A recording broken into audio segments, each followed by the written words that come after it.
Brought to you by ExpressCare Health and Skin Center. Get in, get out, get better. Welcome back to Healthy Living. Today we are talking about what a sneeze is and what causes it. And with me is ExpressCare's Dr. Jitka Lom, who is going to be discussing sneezing and sinus issues. Welcome, Doc. Hi, Julie. So, why do we sneeze? Well, the main reason for sneezing is to clear your nasal passages. When you create a sneeze, you're expelling air up to about 30 miles an hour out of your nasal passages. So you're removing debris, that would be dust and particles, and also viruses and bacteria that may be causing you some problems. Okay, now what causes us to sneeze? Well, there are different stimuli. The main stimulus, of course, is something inside your nose, a tickle with, again, bacteria, viruses, or particles.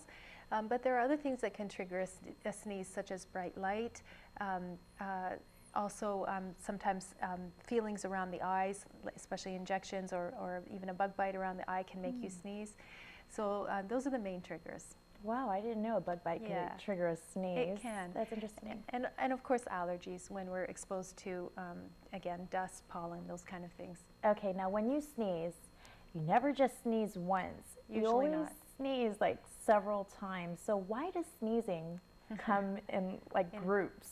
Bursts. In bursts. Eruptions. Well, the reason for that is because when your nasal mucosa, that's the inside of your nostrils, when that's stimulated, the nerve endings travel up to something called the trigeminal nerve. That's the fifth cranial nerve. You have different nerves that come and supply your face and your head. And when that one gets stimulated, it fires off a series of sneezes for you. And the purpose of that is to basically expel all the bad air out of your nasal passages so that you can breathe better and not be clogged up. Okay, now let's move on to sinuses. What are our sinuses? What is it? Okay, well, you know, our skull is, of course, a bony structure, and within that we have sinus cavities. Those are actually like little empty boxes that we have here in our cavity here. We have some in our nose and right between our eyes. So there are actually different groups of sinus cavities that we have. And each one of those boxes, a box of bone, is lined with tissue. It's lined with some cells that produce mucus and some tiny little hairs that help move the mucus out. So it's an empty space, but full of air, and if there's too much mucus accumulating, then it'll become full, and then you start to have pressure because it is a bony cavity. So when there's too much pressure in there, you'll start to have sinus pain, and you can have sinus pain here, radiating into your teeth, radiating up into your eyes, also creating pressure here in your nose, and all the way up into the top of your head. And sometimes people with sinus pain, if they're really clogged up, will feel pain in the actual back of their head also. So the purpose of the sinus cavities, no one is really sure, but there are some reasons. The first is to produce mucus, again, to flush bacteria and viruses and pollen and dust out of your nasal passages. And then also it acts as an echo chamber, and sinuses change the sound of your voice. So you'll find that when somebody's very stuffed up, of course, they have a more nasal sounding voice.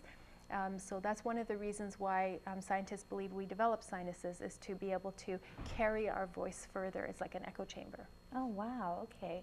So can you share with me, what is a sinus, or what are the symptoms of sinus infection? Sinus infections, yeah. So if we just accumulate mucus in our sinuses, that's not an infection, that's just congestion.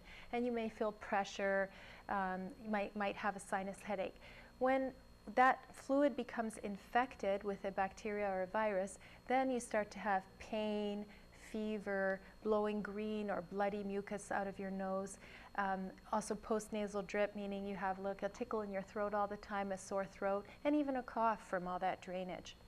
So it's kind of like a cold in a way? Right. Or? A cold is just mucus coming from your actual nose, from the cavity inside your nose. But when you have a sinus infection, it's more generalized. So you have pressure here, or your entire head may feel like there's a lot of pressure there, and along with fever and the green mucus. All right. So how is a sinus infection diagnosed? Right. So again, through the symptoms, when somebody's describing a lot of pressure, they may have fever and again blowing green mucus. Actually, though, 80% of sinus infections are viral, meaning that they're like a bad head cold. Okay, so you wouldn't take antibiotics. The national guidelines suggest that you really shouldn't be on antibiotics unless this has been going on for more than a month. And sinus infections take a long time to clear. They can take, easily 3-4 weeks before all of that mucus moves out because it's a closed box and there's just a small opening for everything to get out. Okay.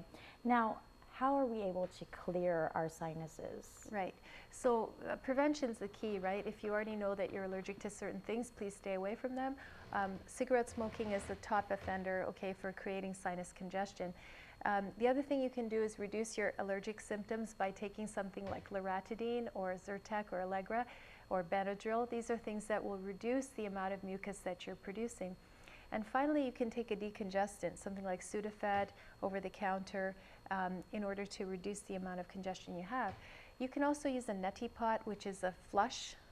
It's a device with saline that you can help to flush out your sinuses. All right. Thank you so much, You're welcome. Doc. Well, don't go anywhere because when we